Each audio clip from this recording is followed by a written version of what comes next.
Christmas का त्योहार आने वाला था। लोग अपने अपने घरों में क्रिसमस की तैयारियां कर रहे थे, पर सोनी का मन उदास था। वो सब लोगों को अपने अपने घरों की साज सजावट करते देख रही थी।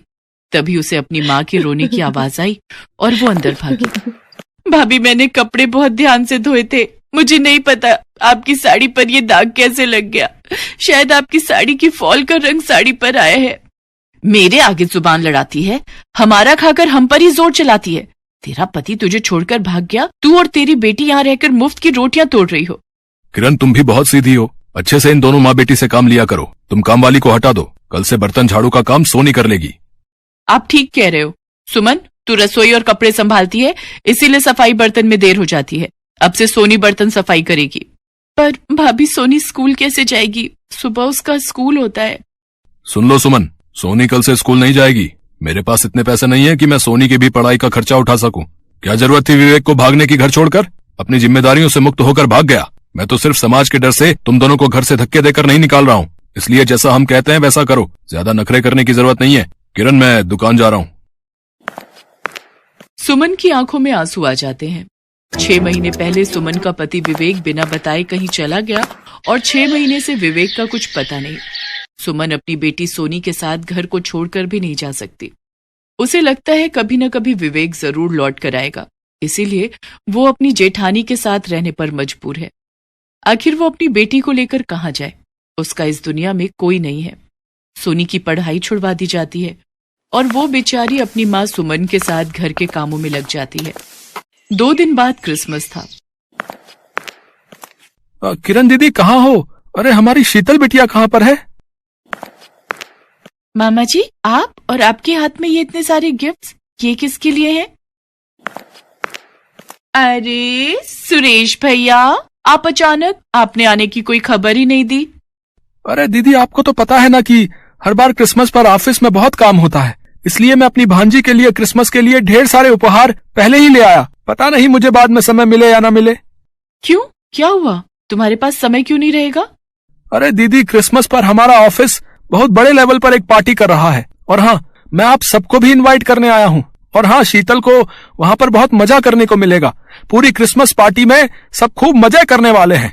वाह मामा जी, फिर तो मैं क्रिसमस पार्टी में खूब मजे करूंगी। मैं कितनी लकी हूँ कि मेरे पास आप जैसे मामा हैं। शीतल को अपने मामा के साथ बातें करते देख सोनी उदास हो जाती है। रात को सोते समय सोनी सुमन से कहती है, माँ, शीतल के मामा कितने अच्छे हैं। वो शीतल के लिए क्रिसमस के ढेर सारे तोहफे लाए हैं। माँ, मेरे मामा कौन है? मेरे मामा क्यों नहीं आते? मुझे भी मामा के घर जाना है। मुझे भी अपने मामा के साथ क्रिसमस मनाना है। सोनी अपनी माँ से लिपट कर रोने लगती है। सुमन अपनी बेटी का रोना नहीं देख पाती। तभी सुमन की नजर आसमान में चमकते चांद पर जाती है। सोनी, वो देख, सामने जो चंदा मामा है ना, वही तुम्हारे मामा है। वो देख, तुझे देखकर मुस्कुरा रहे हैं ना। चल, अब तू उनसे ढेर सारी बातें कर। माँ, क्या सचमुच चंदा मामा मेरे मामा हैं? फिर तो मैं उनके साथ क्रिसमस भी मनाऊंगी। वो मुझे उपहार देंगे ना माँ? मुझे भी अपने मामा के घर जाना है, उनके साथ क्रिसमस मनाना है। माँ, चंदा मामा मुझे अपने घर क्रिसमस पर ले जाएंगे ना? हाँ मेरी गुड़िया रानी, चंदा मामा तुम्हें क्रिसमस पर अपने साथ ले जाएंगे। चल, अब तू सो जा। आसमान में चंद्रमा सोनी की बातों को सुन लेता है। इस बच्ची ने मुझे बहुत प्यार से याद किया है। मुझे इसे धरती पर लेने जाना ही होगा। अगले दिन क्रिसमस था। शीतल अपने मम्मी पापा के साथ तैयार होकर अपने मामा के घर पार्टी में जाने के लिए तैयार हो जाती है। ओ सोनी, इधर आ। ये ले 5 रुपए रख, टॉफी खरीद के खा लेना। आज क्रिसमस है इसलिए दे रही हूँ। सुनो जी, देर हो रही है, सुरेश हम सबका इंतजार कर रहा होगा। मम्मी, आपने सोनी को पैसे क्यों दिए? अरे कोई बात नहीं, भिखारी समझ कर दे दिए। अब इस गरीब के मामा तेरे मामा की तरह तो है नहीं जो इतनी महंगी महंगी क्रिसमस की पार्टियों में ले जाएं। इसलिए मैंने सोचा इसे 5 रुपए दे देती हूँ, टॉफी ले लेगी। सुमन, घर का काम खत्म कर लेना, हम लोग कल सुबह तक लौटेंगे। सुमन की जेठानी और शीतल क्रिसमस पार्टी में चले जाते हैं। सुमन घर के कामों में लग जाती है। सोनी का मन उदास था। सब लोग क्रिसमस डे मना रहे थे। सोनी चंद्रमा की तरफ देख रही थी और मन ही मन उदास भी हो रही थी। अचानक उसे चंद्रमा में से एक सफेद सीढ़ी उतरती दिखाई दी। वो सीढ़ी सोनी के पास आकर रुक जाती है और उस सीढ़ी पर सोनी किसी को उतरते हुए देखती है। सोनी घबरा जाती है। सोनी के सामने सफेद रंग की पोशाक पहने बिल्कुल राजकुमारों जैसा एक व्यक्ति खड़ा था। आप कौन हो? तुमने मुझे पहचाना नहीं? मैं ही तो तुम्हारा चंदा मामा हूँ। मैं तुम्हें चांद पर क्रिसमस पार्टी के लिए लेने आया हूँ। जल्दी से चलो, चांद पर क्रिसमस पार्टी का आयोजन चल रहा है। क्या? सचमुच? माँ देखो, चंदा मामा आ गए। सोनी की आवाज सुनकर सुमन बाहर आती है। वो भी घबरा जाती है। बहन घबराओ नहीं, सोनी ने मुझे दिल से अपना चंदा मामा बोला है, और तुमने भी तो सोनी को यही कहा है कि मैं उसका मामा हूँ। आओ सोनी, आओ सुमन बहन, मेरे साथ चांद पर चलो। चंद्रमा के साथ बहुत सारे सितारे भी सोनी और सुमन का स्वागत कर रहे थे और सब गीत गा रहे थे। आओ तुम्हें चांद पर ले जाएं, मिलजुल कर क्रिसमस मनाए, नन्ही नन्ही खुशियां बटोर कर एक नया सपना सजाए। आओ तुम्हें चांद पर ले जाए। देखते ही देखते सोनी और सुमन की वेशभूषा बदल जाती है। वे दोनों बहुत ही सुंदर कपड़ों में आ जाते हैं। सोनी अपनी माँ के साथ चांद पर पहुंचती है। चांद और गगन के सारे सितारे सोनी के साथ बहुत धूमधाम से क्रिसमस का त्योहार मनाते हैं। चांद पर केक, टॉफी, बिस्कुट, खाने पीने की चीजें, गुब्बारे, खिलौने और भी बहुत कुछ था, जिसे देखकर सोनी बहुत खुश थी। पर अचानक सुमन उदास हो जाती है। क्या हुआ माँ, तुम उदास क्यों हो गई? देखो, हम चांद पर कितना सुंदर क्रिसमस बना रहे हैं। बताओ ना माँ, क्या हुआ? वरना मैं भी खुश नहीं हो पाऊंगी। कुछ नहीं सोनी, तुम्हारे पापा की याद आ गई थी। पता नहीं वो किस हाल में होंगे आज। वो ये सब देखकर बहुत खुश होते। काश वो वापस लौट आते। सुमन अभी सोनी से बात कर ही रही थी कि तभी सामने से सोनी अपने पापा को आता देखती है। माँ देखो, वो सामने पापा आ रहे हैं। चंदा मामा, वो देखो मेरे पापा। आप कहाँ चले गए थे? आपके बिना मैं और सोनी बिल्कुल अकेले थे। मैं बहुत बड़ी मुश्किल में था सुमन, मैं तुम्हें सब बताऊंगा। आज सोनी के चंदा मामा ने मुझे एक गहरी नींद से जगाया है और वो मुझे यहाँ तक लेकर आए हैं। आज सोनी के चंदा मामा ने मुझे अपने परिवार से मिला दिया। सोनी अपने माता पिता को पाकर बहुत खुश थी। सब चांद को धन्यवाद कहते हैं। चांद पर सब मिलकर सोनी को बहुत सारे क्रिसमस के उपहार देते हैं। कुछ देर बाद सोनी अपने माँ पापा के साथ धरती पर वापस लौट आती है। विवेक एक एक्सीडेंट का शिकार हो गया था, जिसके कारण वो कोमा में चला गया था। उसकी देखभाल करने वाला कोई नहीं था। उसके घर का पता भी कोई नहीं जानता था। वो एक अस्पताल में बहुत समय से भर्ती था। अचानक वो होश में आ गया। वो जादू सोनी के चंदा मामा ने ही किया था। विवेक को अपने भैया भाभी की सारी सच्चाई पता चलती है और वो अपनी पत्नी और बेटी को लेकर वहां से चला जाता है और नया जीवन शुरू करता है।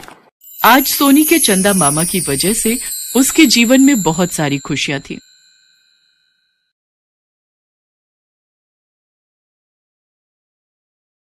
पीटर एक सेठ के यहाँ ड्राइवर की नौकरी करता था।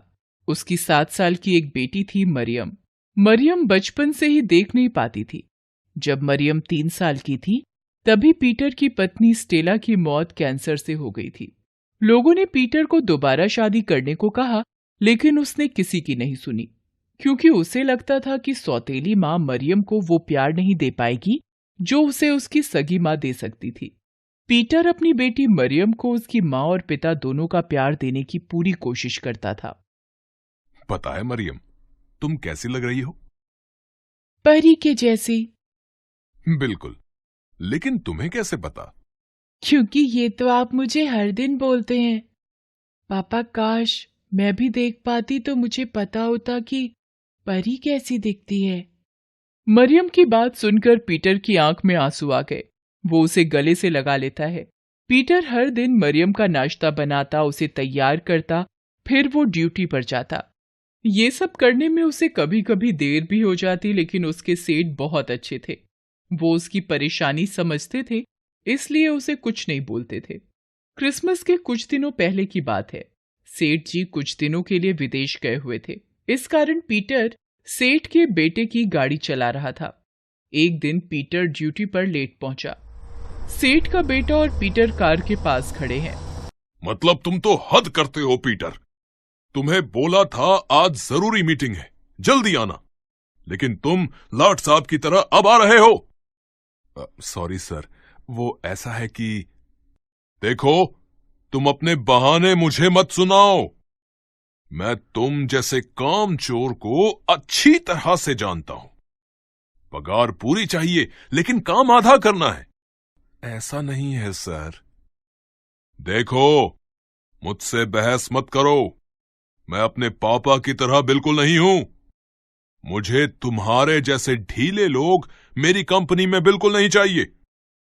तुम आज ही अपना हिसाब करो और कहीं और काम देख लो। प्लीज सर, ऐसा मत कीजिए, मुझे नौकरी से मत निकालिए। तो क्या तुम्हें मुफ्त की पगार देता रहूं? चलो निकलो यहां से, चलो निकलो। क्रिसमस के पहले पीटर की नौकरी चली गई। उसने दूसरी नौकरी के लिए बहुत कोशिश की, लेकिन उसे कोई भी नौकरी नहीं मिली। ये बात उसने मरियम को नहीं बताई थी, लेकिन मरियम को अंदाजा हो गया था। बहरहाल एक तो क्रिसमस आने वाला था और दूसरा ज्यों-ज्यों घर का राशन कम हो रहा था, पीटर की चिंता बढ़ती जा रही थी। यही सब सोचकर एक दिन पीटर उदास सा घर में बैठा हुआ था। मरियम भी उसके पास ही बैठी हुई थी। पापा, आज तारीख कितनी है? 23 दिसंबर है बेटा। अरे वाह, इसका मतलब 2 दिन बाद क्रिसमस है ना? हाँ बेटा, तुम्हें कुछ चाहिए क्या क्रिसमस पर? नहीं पापा, मुझे कुछ नहीं चाहिए। अरे, ऐसे कैसे नहीं चाहिए? क्रिसमस साल में एक बार आता है बेटा। मैं तुम्हारे लिए एक नई स्वेटर ले आऊंगा। ये स्वेटर बहुत पुरानी हो गई है और देखो तो फट भी गई है। फटी तो है, लेकिन मैं काम चला लूंगी ना। बस आप ड्यूटी से जल्दी आ जाना। पिछले साल भी पीटर ने मरियम के फटे स्वेटर को देखकर उसे नया स्वेटर दिलाने का वादा किया था। उसके लिए पैसे भी जोड़ रखे थे, लेकिन जब वो मार्केट पहुंचा तो वहां बहुत भीड़ थी और उस भीड़ में किसी ने उसकी जेब काट ली। वो बेचारा खाली हाथ घर आया था। इस बार भी क्रिसमस पर वो अपनी प्यारी बेटी को कुछ नहीं दे पाएगा, ये सोचकर उसकी आंखों में आंसू आ जाते हैं। वो चुपके से फूट फूट कर रोने लगता है। तभी उसके पास मरियम आती है। पापा, आप रो रहे हैं ना? नहीं, नहीं तो। आप झूठ बोल रहे हैं पापा। माना कि मुझे दिखता नहीं है, लेकिन आपके आंसू मैं देख सकती हूँ। क्या बात है पापा, आप क्यों रो रहे हैं? मुझे बताइए ना। अरे बेटा, बोला ना, मैं रो नहीं रहा हूं। वो लगता है मेरी आंखों में कुछ चला गया, इसलिए आंखों में आंसू आ गए। पीटर ने मरियम की बात तो टाल दी, लेकिन वो भविष्य की सोचकर बहुत परेशान था। अगले दिन उसने फिर से नौकरी की तलाश शुरू की, लेकिन उस दिन भी उसके हाथ निराशा लगी। शाम को जब वो घर लौट रहा था तो पूरा मार्केट क्रिसमस के खिलौने, ट्री, केक और नए नए कपड़ों से भरा हुआ था। क्या जीसस, कैसी किस्मत बनाई है आपने मेरी। कल क्रिसमस है, लेकिन ना तो कोई खिलौना, ना कपड़े, ना क्रिसमस ट्री और ना ही केक अपनी बिटिया के लिए ले जा पा रहा हूं। पीटर यही सब सोचते हुए एक दुकान के आगे से गुजर रहा था। उसे दुकान के बाहर एक बहुत सुंदर लाल रंग का स्वेटर दिखाई दिया। वो मन ही मन मरियम को वो स्वेटर पहने हुए देखने लगा, लेकिन ये सच तो नहीं था ना। पीटर खाली हाथ घर नहीं जाना चाहता था, लेकिन उसे सूझ नहीं रहा था कि वो क्या करे। वो ये सोच ही रहा था कि उसे चोर चोर की आवाज मार्केट से आई। तभी एक आदमी जिसके हाथ में बड़ा सा बैग था, वो भागता हुआ पीटर के पास आया और उसके पास ही वो बैग छोड़कर भाग गया। पीटर जब तक कुछ समझता, लोगों की भीड़ उसके पास आई और उसे ही चोर समझकर पकड़ लिया। मारो, मारो इसे, जल्दी से पुलिस को फोन करो। पीटर ने लोगों को लाख समझाया कि वो चोर नहीं है, लेकिन लोगों ने उसकी एक न सुनी और उसे खूब मारा पीटा। फिर उसे पुलिस के हवाले कर दिया। कब से हो इस धंधे में और कौन कौन है तुम्हारे साथी? किस धंधे में साहब? मैंने कहा ना मैं चोर नहीं हूँ, मुझे छोड़ दीजिए। मेरी बेटी घर में अकेली है, वो बेचारी देख भी नहीं सकती। प्लीज मुझे घर जाने दीजिए ना। झूठ बोलना बंद करो। चोरी करने के पहले बेटी का ख्याल नहीं आया तुम्हें? रुपयों से भरा बैग लिए तुम्हें लोगों ने रंगे हाथों पकड़ा और तुम कह रहे हो तुम चोर नहीं हो। साहब, कभी कभी आंख का देखा भी तो सच नहीं होता। तुम मुझे ज्यादा ज्ञान मत दो। तुम जैसे शातिर चोरों का मुंह कैसे खुलवाना है ये मुझे पता है। इंस्पेक्टर साहब ने फिर से उसकी पिटाई शुरू कर दी। दूसरी ओर काफी रात होने पर जब पीटर घर नहीं आया तो मरियम काफी परेशान। आज काफी देर हो गई है, पापा अभी तक घर नहीं आए हैं। पता नहीं क्या बात हो गई। ओ जीसस, सब ठीक रखिएगा, मुझे पापा की चिंता हो रही है। मरियम रात भर आंखें बंद कर जीसस से प्रेयर करती रही, लेकिन रात से सुबह हो गई, पीटर घर नहीं लौटा। अब तो मरियम का रोते रोते बुरा हाल हो गया। उसे कुछ समझ नहीं आ रहा था कि वो क्या करे। जीसस, आप भी गरीबों की नहीं सुनते?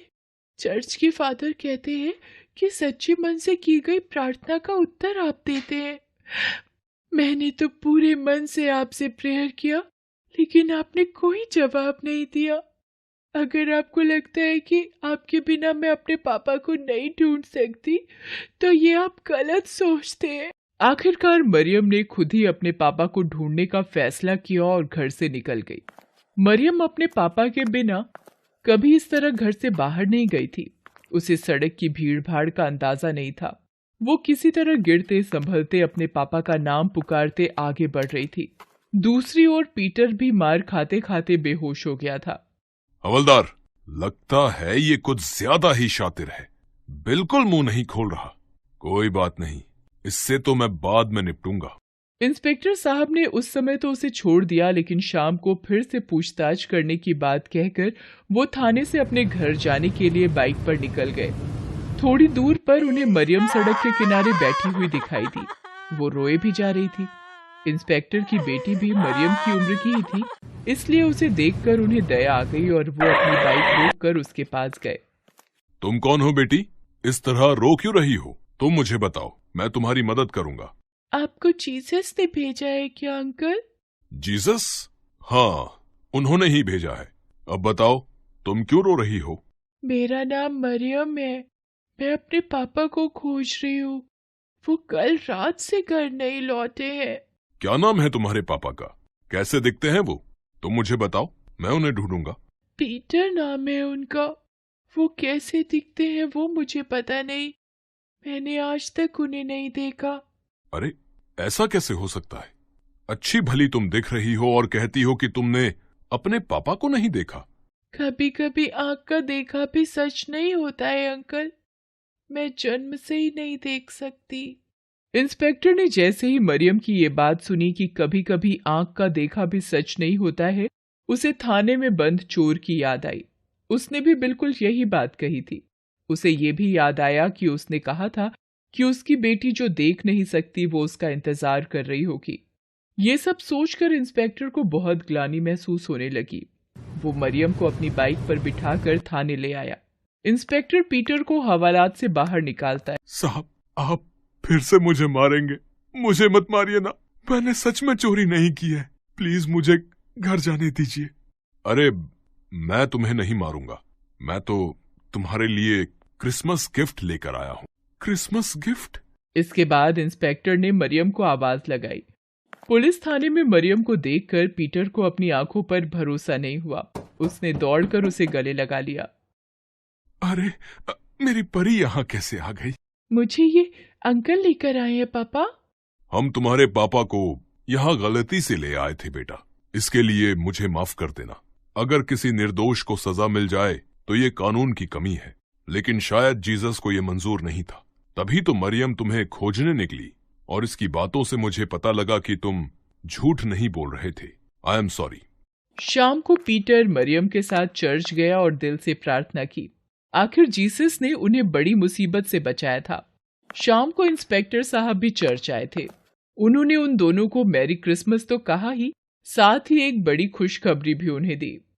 पीटर, हमारे पुलिस विभाग में ड्राइवर की नौकरी की वैकेंसी निकली है। मैंने तुम्हारे नाम की सिफारिश की है। बस तुम्हें ड्राइविंग टेस्ट में पास होना होगा। पास कर जाओगे ना टेस्ट? जरूर पास करेंगे सर।